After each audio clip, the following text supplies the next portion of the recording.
Hey boys, Chelsea are back in 4 days. Mark it on your calendars. We're finally almost through this period, right?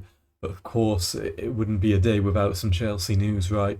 So I'm sure everyone saw the Chelsea post that was brought out earlier, right? And they gave the Essugo update. And when I saw that, I've had a bit of a heart in the mouth situation. I was thinking, oh no, please not another ACL. When you get that blank sort of template and it just says an update on this player, right? You never know what it's going to be, like super serious injury or what could it be, right? And of course, so Asugo was injured on the under 21s game for Portugal, and it was to his thigh, and he has had surgery, so it is a bit of a blow. Obviously, he was going to be a squad player for us, probably going to be out 3 months minimum. With surgery, they need to let it heal. So in my opinion, anywhere from 3 to 6 months, depending how quickly he can recover and also the severity of the injury, right? So it's not a huge blow to our team and Chelsea, right? He could definitely probably would have started in the Carabao Cup games, maybe against Lincoln away and stuff like that. But Lavia has just come back from injury now, but that doesn't mean too much, right? Because that guy can play 20 minutes and then not be seen in training the next day, and then we get another message saying Lavia's picked up an injury, which he'll be out for a month or two again, right? So, if Isugo is going to be out for a couple months, Lavia has to stay fit now because obviously all it takes is Caicedo to take a knock. If we need to rotate a bit, we need someone who can fill in that position. And obviously Andre Santos can play there, but for me, I like Andre Santos being a bit more of a box crasher, getting involved more in the final third. Well, he's not strictly a DM. I feel like you waste a lot of his qualities playing there, right? So yes, it's annoying, but look, at least it's not one of the big players in the team, and let's hope he recovers quickly, right? And he also posted this, right? So unfortunately, during the international break with the national team, I felt something in my thigh that will keep me out for a while. It's frustrating to see the season like this, especially after already facing another setback not long ago. But I truly believe everything happens for a reason. God has a bigger plan. I'll be back stronger. So 3 months minimum is my bet. It could be 5 months. It could be we won't see him till the summer. But let's hope. Let's hope just until after the Christmas period and he can slowly come back into the squad. We're going to need him, even if it's only 10-minute cameos. It definitely adds up in the grand scheme of things, right? And I like him in pre-season, in the Club World Cup. He's definitely, there's a player there for sure. And Ornstein obviously updated us on Delap. So, expected to start training again in November, plus return to play soon after, ahead of festive schedule. No surgery for the striker, hamstring issue, recovery time approximately 10 weeks from when the injury occurred. So that means he should be back in about 8 weeks from now. So, all in all, it's not the worst injury ever, right?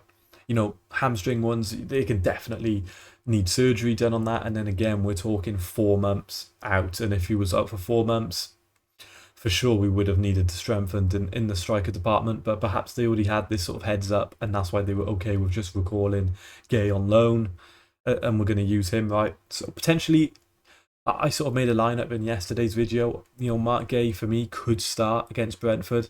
I think that striker presence would be nice. Otherwise, obviously, we could go João Pedro up top and we could play Buonanotte in the number 10 role. But for me, I'd like a bit of a striker presence. I think it would be needed. So, yeah, it's just one of those, isn't it, boys? We don't want to get any more injuries now. Let's hopefully Asugo's the last one. Reece James keeps playing for England, so I'm not the biggest fan of that as well. We'll get on to that. But the lap out for probably another 8 weeks.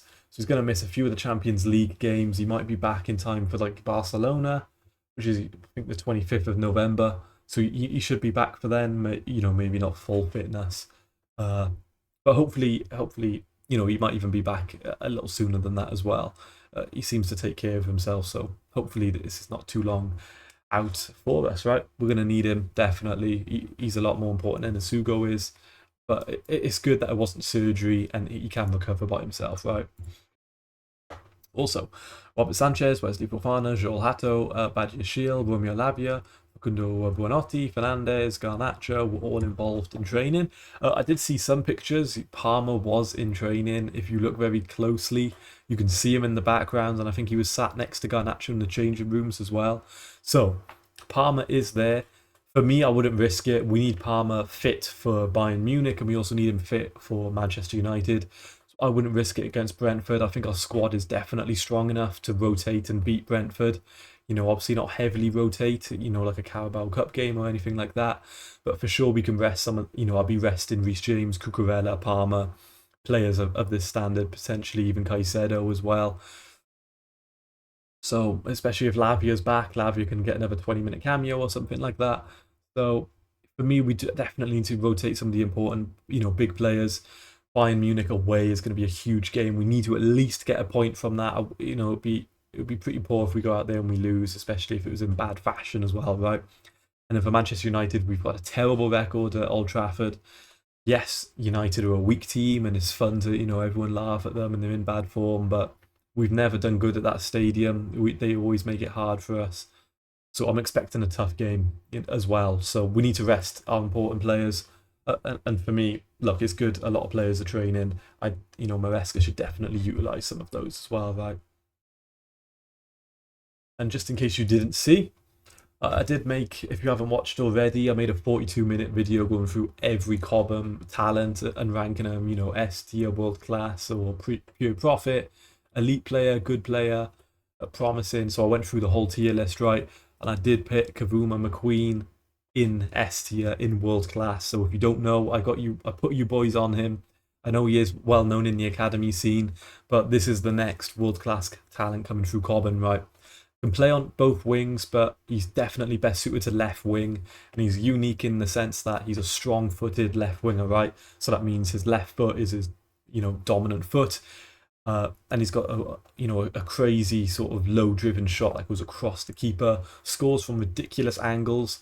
Is definitely one of the best finishers in this age group.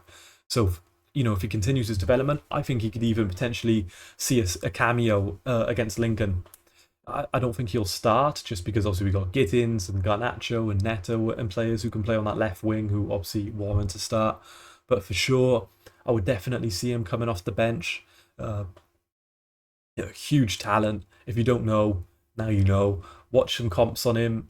Honestly, the angles he scores some of the goals from is ridiculous. He's an XG monster. Big fan of this guy, and I think in the next couple of years he's going to be breaking into the Chelsea team, full on for sure. Him and Reggie Walsh, definitely in that age group. I just mentioned it earlier as well. So Reece James did start for England. He's played quite a lot now as well. So for me, I know Tuchel is his guy, right, from Chelsea. He absolutely loves Reece James. But come on, man, can you do us a favour? Could you rest him? You don't need him playing these city friendlies, especially when England are quite stacked in that position. You can play Livramento there, you can play Trent there, play other players there, maybe inverted. So, Reece James doesn't have to play right back. So for me, against Brentford, I want to see Reece James on the bench. I want to see Gusto starting. Gusto can definitely do a job and play well enough against Brentford away, for sure. That's the sort of, games we need Gusto to play in, to be honest. And when we go away at the Allianz, I want to see Reece James starting, and the same for Old Trafford as well, right? So for me, two big games there. Let's see what Brentford brings. Obviously, when the days come closer, we can sort of break down, and I'm sure Maresca will give some more fitness updates and tell us, maybe some teasers who might start. And obviously I'll do a prediction video who I think will start, judged off, his answers and what the media is sort of saying, right? But for me, Reece James on the bench, Cucurella on the bench. We just bought in Joel Hatto for big money. Captain Ajax, yes, he's young, but he's definitely good enough to start and play that inverted left back role. Let's get Gusto on the right, get him bombing forward. And obviously, I don't want to risk Palmer. Yes, he could be fit. He's been teased training with the main team, but let's not risk him. We've got enough manpower. And worst case scenario, we bring him on for 20 minutes if we need a goal. But definitely not starting for me. All of those players should be on the bench, definitely. And obviously, just in case you didn't see, I'm sure everyone's seen this now. So obviously, Ange Postecoglou is now the Nottingham Forest coach. Now, for me, this is a really bizarre signing for them. They've gone from a very pragmatic, defensively disciplined coach to now a super high line, attack orientated coach. They've just built their team like, that back line. They can't play a high line. It's just they've gone from one extreme to the other, and it just seems so much of a distance. And that after the poor season Ange had at Spurs, I would have definitely have seen Ange maybe having going abroad and making a name for himself back. But for him to take the Nottingham Forest job, I think this is a really bizarre sort of sign in for them. I don't see how this works. You look at their back line. They're used to being in their box and defending deep and winning the headers and clearing their lines. Now they're going to be told they have to stand on the halfway line and and play offside traps. It just, for me, this doesn't work. So let's see what happens, right? I don't predict this to be a very good manager for them. Obviously, he could prove us wrong. He did win a trophy with Spurs, right? Albeit almost getting relegated in the process.